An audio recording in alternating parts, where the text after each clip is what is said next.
World youth skills ഡേയായി ബന്ധപ്പെട്ട് മർക്കസ് IT-യിൽ നടക്കുന്ന ഈ ചടങ്ങിന് ആദ്യം തന്നെ എൻ്റെ ആശംസകൾ നേരട്ടെ. ഈ ചടങ്ങിനൊരു അധ്യക്ഷനില്ലെന്ന് തോന്നുന്നല്ലേ? ഉണ്ടാ, ചെയർമാൻ തന്നെ അധ്യക്ഷൻ. അപ്പം ബഹുമാനപ്പെട്ട അധ്യക്ഷന് ആദ്യം തന്നെ ഞാൻ നന്ദി പറയട്ടെ, എന്നെ ഈ പരിപാടിയിലേക്ക് ക്ഷണിച്ചതിന്. Hajj committee chairman doctor Hussain Sahib, SYSൻ്റെ സെക്രട്ടറി അബ്ദുൽ കലാം മാസ്റ്റർ മാവൂർ. ഇത് യൂത്ത് സ്കിൽ ഡേയിൽ ഒരുപക്ഷെ പങ്കെടുക്കാൻ യോഗ്യതയുള്ള ഏക വ്യക്തി എൻ്റെ സ്നേഹിതൻ PK ഫിറോസിന് ഞാൻ മുസ്ലിം യൂത്ത് ലീഗിൻ്റെ ജനറൽ സെക്രട്ടറി എന്നതുകൊണ്ട് തന്നെ ഈ വേദിയിലെ ഒരു ചെറുപ്പക്കാരൻ ഫിറോസ് മാത്രമാണ്. ഞാനത് പറഞ്ഞത് എനിക്ക് തോന്നുന്നു നമ്മുടെ നൗഷാദ് അലിക്ക് അത്ര ഇഷ്ടപ്പെട്ടിട്ടില്ല എന്ന് തോന്നുന്നു. നൗഷാദും മോശക്കാരനൊന്നുമല്ല, ചെറുപ്പക്കാരൻ തന്നെയാണ്. അഡ്വക്കേറ്റ് P ഗവാസ്, എൻ്റെ സ്നേഹിതനും RJDയുടെ ജനറൽ സെക്രട്ടറിയുമായ സലീം മടവൂർ, മറ്റ് വിശിഷ്ട വ്യക്തികളെ, സഹോദരി സഹോദരങ്ങളെ, എൻ്റെ പ്രിയപ്പെട്ട വിദ്യാർത്ഥികളെ, ഞാൻ ആദ്യമായിട്ടാണ് ഈ സ്ഥാപനത്തിൽ വരുന്നത്. ഇത്ര വൈകി വന്നതിലുള്ള ക്ഷമാപണം കൂടി ഞാൻ അറിയിക്കട്ടെ. ഇന്ത്യയുടെ വിദ്യാഭ്യാസ മേഖലയിൽ നിസ്തൂലമായിട്ടുള്ള സംഭാവന ചെയ്യുന്ന കാന്തപുരം മുസ്ലിയാർ സാഹിബിൻ്റെ ഈ സ്ഥാപനങ്ങളെക്കുറിച്ച് ഞാൻ ഒരുപാട് കേട്ടിട്ടുണ്ട്. കാശ്മീരിലെ ഒരു സ്ഥാപനത്തിൽ ഞാൻ പോയിരുന്നു. ഡൽഹിയിൽ വലിയൊരു സ്ഥാപനമുണ്ട്. ഉത്തരേന്ത്യയിൽ നിരവധി സ്ഥലങ്ങളിൽ ആയിരക്കണക്കിന് വിദ്യാർത്ഥികളെ പരിപോഷിപ്പിക്കുന്ന, അവരുടെ അറിവിനെ സമ്പുഷ്ടമാക്കുന്ന സ്ഥാപനങ്ങളുടെ ശൃംഖലകളുണ്ട്. ഇപ്പം കേരളത്തിൽ കാന്തപുരം മുസ്ലിയാർ സാഹിബ് നടത്തുന്ന സേവനങ്ങളെക്കുറിച്ച് ഇവിടെ നമ്മുടെ ഹജ്ജ് കമ്മിറ്റി ചെയർമാൻ വിശദമായിട്ട് പ്രതിപാദിച്ചു. പക്ഷെ അദ്ദേഹത്തിൻ്റെ പ്രഭാഷണത്തിൽ അദ്ദേഹത്തോട് സഹകരിക്കാത്തവരെക്കുറിച്ചുള്ള ചില സൂചനകളുണ്ടായിരുന്നു അല്ലേ? അതാരെ ഉദ്ദേശിച്ചതെന്ന് എനിക്ക് മനസ്സിലായില്ല. നമ്മളൊക്കെ എന്തായാലും അങ്ങനെ തന്നെ കിടന്നോട്ടെ. പേര് പറയാതെ ചില ആൾക്കാരെ നിഴലിൽ നിർത്തിയിട്ടുണ്ട്.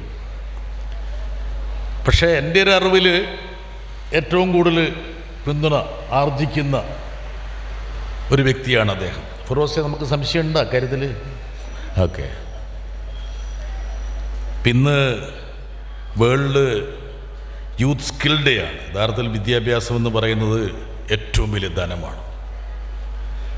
വിദ്യാഭ്യാസത്തെക്കുറിച്ച് പറയുന്നൊരു കാര്യമുണ്ട്, ബാക്കിയെല്ലാം വേണമെങ്കിൽ നഷ്ടപ്പെട്ടു പോകാം, മോഷണം ചെയ്തു പോകാം, പക്ഷേ വിദ്യാഭ്യാസം മാത്രം ആർക്കും മോഷ്ടിക്കാൻ കഴിയില്ല. നിങ്ങളുടെ അറിവും നിങ്ങളുടെ നൈപുണ്യവും ആർക്കും കവർന്നെടുക്കാൻ കഴിയില്ല. മതപഠനത്തോടൊപ്പം തന്നെ സമൂഹത്തിൻ്റെ വിവിധ രംഗങ്ങളിൽ നിസ്തൂലമായ സംഭാവന നടത്താൻ കഴിയുന്ന രീതിയിൽ ചെറുപ്പക്കാരെ വളർത്തിയെടുക്കുന്ന മർക്കസിൻ്റെ സ്ഥാപനങ്ങൾ ഇന്ത്യക്ക് മാത്രമല്ല ലോകത്തിന് തന്നെ മാതൃകയാണെന്ന് ഞാനിവിടെ പറയട്ടെ. വിദ്യാഭ്യാസം എന്ന് പറയുന്നത് സമൂഹത്തെക്കുറിച്ച് ചിന്തിക്കാൻ കൂടി ഒരു വിദ്യാർത്ഥിയെ പ്രേരിപ്പിക്കുന്ന പ്രധാനപ്പെട്ട ഒരു ഘടകമാണ്. ഭാവിയിലേക്കുള്ള ഏറ്റവും പ്രധാനപ്പെട്ട ഒരു പാസ്പോർട്ട് ഏതാണെന്ന് ചോദിച്ചു കഴിഞ്ഞാൽ നമ്മുടെ കയ്യിലിരിക്കുന്ന പാസ്പോർട്ടിനേക്കാൾ പ്രധാനം നമ്മുടെ വിദ്യാഭ്യാസമാണ്. ഭാവിയിലേക്കുള്ള ഏറ്റവും പ്രധാനപ്പെട്ട ഒരു പാസ്പോർട്ടാണ്. ഇന്ന് വിദ്യാഭ്യാസവും അറിവും മാത്രം പോരാ, പാണ്ഡിത്യവും മാത്രം പോരാ, നൈപുണ്യം കൂടി വേണം, സ്കിൽ. ഒരുപക്ഷെ IT പോലുള്ള സ്ഥാപനങ്ങളുടെ ഏറ്റവും പ്രധാനപ്പെട്ട ഉദ്ദേശം തന്നെ നമ്മുടെ ചെറുപ്പക്കാർക്ക് ആവശ്യമായിട്ടുള്ള നൈപുണ്യം പകർന്നു കൊടുക്കുക എന്നുള്ളതാണ്. സമൂഹത്തിൻ്റെ ചലനങ്ങളെ സസൂക്ഷ്മം നിരീക്ഷിക്കുന്ന ഉത്തരവാദപ്പെട്ട പൗരന്മാരായി നമ്മുടെ ചെറുപ്പക്കാരെ വളർത്തിയെടുക്കുന്നതിൽ ഇതുപോലുള്ള സ്ഥാപനങ്ങൾക്ക് വലിയൊരു പങ്കുണ്ട്. നമ്മുടെ ഹജ്ജ് കമ്മിറ്റി ചെയർമാന് സംസാരിച്ചപ്പോൾ ഗാസയെക്കുറിച്ചൊക്കെ പറഞ്ഞു. യഥാർത്ഥത്തിൽ ഞാൻ ഉത്തരേന്ത്യയിൽ പല സ്ഥലങ്ങളിലും പരിപാടികൾക്ക് പോകുമ്പോൾ എന്നെ അത്ഭുതപ്പെടുത്തിയൊരു കാര്യമുണ്ട്. എന്തുകൊണ്ടാണ് നമ്മുടെ ജനങ്ങൾ നിസ്സംഗരായി മാറുന്നത്? കേരളത്തിലെ ജനങ്ങൾക്കുള്ള ഒരു പ്രബുദ്ധത എന്തുകൊണ്ടാണ് മറ്റ് സ്ഥലങ്ങളിലുള്ള ആൾക്കാർക്കില്ലാത്തത്? ഇപ്പോൾ ഗാസയെക്കുറിച്ച് പറഞ്ഞപ്പോൾ ഒരു കണക്ക് അദ്ദേഹം അവതരിപ്പിച്ചു. പക്ഷേ ആ കണക്കിന് ചെറിയൊരു തെറ്റുണ്ട് കേട്ടോ സാഹിബേ. അതായത് ഇതുവരെയുള്ള കണക്ക് പ്രകാരം ഗാസയിൽ കൊല്ലപ്പെട്ടവരുടെ എണ്ണം 58,000 എന്നാണ് പറയുന്നത്. പക്ഷേ ലാൻസെറ്റ് എന്ന് പറയുന്ന ലോകത്തിലെ ഏറ്റവും പ്രധാനപ്പെട്ട ഒരു പ്രസിദ്ധീകരണത്തിൻ്റെ കണക്ക് പ്രകാരം 80,000 പേർ കൊല്ലപ്പെട്ടു. യുദ്ധവുമായി ബന്ധപ്പെട്ട പട്ടിണിയും വറുതിയും രോഗവും കാരണം അതും കൂടി കണക്കിലെടുത്താൽ 1,86,000 പേർ ഗാസയിൽ കൊല്ലപ്പെട്ട് കഴിഞ്ഞു. ഈ ഗാസയെക്കുറിച്ച് ഒരുപക്ഷെ കേരളത്തിൽ മാത്രമേ നമുക്ക് സംസാരിക്കാൻ പറ്റുള്ളൂ. ഉത്തരേന്ത്യയിൽ പോയി ഗാസയെക്കുറിച്ച് സംസാരിച്ചാൽ ഞാൻ വേണ്ട ദേശവിരുദ്ധനാകാം, ദേശദ്രോഹിയാകാം. ലോകത്തിൻ്റെ സൂക്ഷ്മമായ ചലനങ്ങളെ എപ്പോഴും അപഗ്രഥിച്ച് അതിനോട് പ്രതികരിക്കുന്ന ഒരു മലയാളി പലപ്പോഴും അത്ഭുതപ്പെടും. എന്തുകൊണ്ടാണ് നമ്മുടെ പല മേഖലകളും ഇതുപോലെ നിസ്സംഗതയിലേക്ക് ആഴ്ന്നു പോകുന്നത് എന്ന്. ഒരു പൊതുപ്രവർത്തകൻ എന്ന നിലയിൽ, മാധ്യമപ്രവർത്തകൻ എന്ന നിലയിൽ എൻ്റെ ജീവിതത്തിൻ്റെ പാതിയിലേറെ ഭാഗം ഞാൻ ചെലവിട്ടത് ഉത്തരേന്ത്യയിലാണ്. പിന്നെ ഇവിടെ അവതാരകൻ മാധ്യമപ്രവർത്തകൻ എന്നൊക്കെ പറഞ്ഞ് വിശേഷിപ്പിച്ചു. പക്ഷേ ഇപ്പം ഈ അടുത്ത കാലത്ത് ഒരു മാധ്യമപ്രവർത്തകനായി അറിയപ്പെടാൻ ഞാൻ ആഗ്രഹിക്കുന്നില്ല. എന്താ കാരണം എന്ന് വെച്ചാൽ ഇവിടെ ഇരിക്കുന്ന ആൾക്കാരെല്ലാം മാധ്യമപ്രവർത്തകരെ മാപ്രകൾ എന്നൊക്കെ വിളിച്ചിട്ട് അതൊരു ആക്ഷേപമായിട്ട് മാറുന്ന ഒരു പശ്ചാത്തലത്തിൽ, അതല്ലെങ്കിൽ നമ്മുടെ സമൂഹത്തോട് അർത്ഥവത്തായി പ്രതിക്രിയ ചെയ്യുന്നതിൽ നമ്മുടെ മാധ്യമങ്ങൾ പരാജയപ്പെടുന്നു എന്നുള്ള ഒരു തോന്നൽ രൂഢമൂലമാകുന്ന സാഹചര്യത്തിൽ പലപ്പോഴും ഒരു കുറ്റബോധത്തോടെയാണ് ഞാൻ മാധ്യമ മേഖലയെക്കുറിച്ച് പ്രതിപാദിക്കാറ്. ഇങ്ങനെയാണോ നമ്മുടെ മാധ്യമ മേഖല പ്രവർത്തിക്കേണ്ടത് എന്നുള്ളൊരു ചോദ്യം എപ്പോഴും എൻ്റെ മനസ്സിലെ കൊളുത്തി വലിക്കാറുണ്ട്. ഇപ്പോൾ മാധ്യമപ്രവർത്തനത്തിൻ്റെ ബാക്കി പത്രം എന്ന നിലയിൽ എന്താണ് എൻ്റെ മനസ്സിൽ അവശേഷിക്കുന്നത് ചോദിച്ചാൽ ഒരുപക്ഷെ ലോകത്തിലെ പ്രധാനപ്പെട്ട ചില വാർത്താ മുഹൂർത്തങ്ങളാണ്. ഇറാഖ് യുദ്ധകാലത്ത് അന്ന് ബാഗ്ദാദിലെത്തി ആ സംഭവവികാസങ്ങളൊക്കെ റിപ്പോർട്ട് ചെയ്യാനുള്ള ഭാഗ്യമോ നിർഭാഗ്യമോ ലഭിച്ച ഒരു മാധ്യമപ്രവർത്തകനാണ് ഞാൻ എപ്പോഴും ചിന്തിക്കാറുണ്ട്, നമ്മുടെ മുന്നിലെ സ്ക്രീനിൽ വെട്ടിത്തിളങ്ങുന്ന ദൃശ്യങ്ങളിലുള്ള ചതിക്കുഴികൾ, വസ്തുതയും യാഥാർത്ഥ്യവും എങ്ങനെയാണ് നമ്മുടെ മാധ്യമ മേഖല തമസ്കരിക്കുന്നത് എന്ന് എനിക്കെപ്പോഴും തോന്നാറുണ്ട്. ഞാൻ ഇറാഖിൽ 10 ദിവസത്തിലേറെ ഉണ്ടായിരുന്നു. അപ്പോൾ അതുവരെ ഇറാഖിനെ കുറിച്ചുള്ള എൻ്റെ മനസ്സിലെ ദൃശ്യങ്ങളെന്ന് പറയുന്നത് ഈ അന്താരാഷ്ട്ര മാധ്യമങ്ങൾ റോയിട്ടേഴ്സും AP-യും AFP-യും ഒക്കെ പകർന്നു നൽകിയ ദൃശ്യങ്ങളായിരുന്നു. ആ ദൃശ്യങ്ങളിൽ നരകതുല്യമായ ജീവിതം നടത്തുന്ന ഇറാഖി ജനത, അവരെ പച്ചയ്ക്ക് ഭക്ഷിക്കുന്ന ഭരണാധികാരികൾ, കൂട്ടക്കുരുതി, വറുതി, പട്ടിണി. നമ്മുടെ മനസ്സിലൊക്കെ നരകത്തെക്കുറിച്ചുള്ള ചില സങ്കല്പങ്ങൾ ഉണ്ട് നമ്മൾ ജനിച്ച് വളർന്നു വരുന്ന സാഹചര്യത്തിൽ.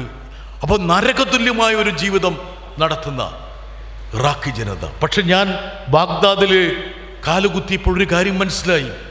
ഇത്രയും സൗഹൃദവും ഇത്രയും സംസ്കാരവുമുള്ള ഒരു ജനത എന്തുകൊണ്ടാണ് ഇത്രത്തോളം തീഷ്ണമായിട്ടുള്ള ആക്രമണത്തിന് ഇരയാകുന്നത്? എന്തിനേറെ ഫിറോസെ, എന്നെ യഥാർത്ഥത്തിൽ അമ്പരപ്പിച്ചിരിക്കുകയും ഞാൻ ബാഗ്ദാദിൽ ഇറങ്ങി യാത്ര ചെയ്തപ്പോൾ ഈ ബാഗ്ദാദ് നഗരത്തിൻ്റെ ഹൃദയത്തിലൂടെ ഒഴുകുന്നൊരു നദിയുണ്ട്, ടൈഗ്രീസ് നദി. ശുദ്ധജലം. നമ്മളൊക്കെ ആണെങ്കിൽ നമ്മുടെ നദികളെയൊക്കെ ഓടകളാക്കാൻ വേണ്ടി നമ്മൾ ഗവേഷണം ചെയ്തുകൊണ്ടിരിക്കുന്ന സമയത്ത് തെളിനീര് പോലുള്ള ഒരു നദി. അവിടുത്തെ ഭരണാധികാരികൾ പറഞ്ഞു കൊടുത്തിട്ടുണ്ട്, നദിയിലേക്ക് ആരും ഓട ഒഴുക്കരുത്, അത് നമ്മുടെ ജീവൻ്റെ ജലമാണ്. അങ്ങനെ സൗഹൃദം. ഞാൻ ചില സ്ഥലങ്ങളിൽ പോയപ്പോൾ എന്നെ സഹായിക്കാൻ വേണ്ടി ഇറാഖി ഡ്രൈവർ ഉണ്ടായിരുന്നു. അപ്പോൾ ആ ഇറാഖി ഡ്രൈവർ ഞാനൊരു സ്ഥലത്ത് നിൽക്കുമ്പോൾ അദ്ദേഹം എന്നോട്, ഞാൻ പറയും 5 മിനിറ്റ് വെയിറ്റ് ചെയ്യണമെന്ന് പറയും. അപ്പോൾ അദ്ദേഹം ഇങ്ങനെ കണ്ണുകൊണ്ട് കൈകൊണ്ട് ഇങ്ങനെ കാണിക്കും ഇങ്ങനെ. അപ്പോൾ എനിക്കൊരു സംശയം, നമ്മുടെ കണ്ണ് ചൂഴ്ന്നെടുക്കാനുള്ള പരിപാടിയാണോ? അങ്ങനെയൊക്കെയാണല്ലോ നമ്മൾ കേട്ടിട്ടുള്ളത്. ഇത്രയേ ഉള്ളൂ. പേടിക്കണ്ട, നിങ്ങളവിടെ സമയം ചെലവഴിച്ചോളൂ. എൻ്റെ കണ്ണിലെ കൃഷ്ണമണി പോലെ നിങ്ങളെ സംരക്ഷിക്കാൻ ഞാനിവിടെ ഉണ്ടാകുമെന്നാണ് ആ ഇറാഖി ഡ്രൈവർ പറയുന്നത്.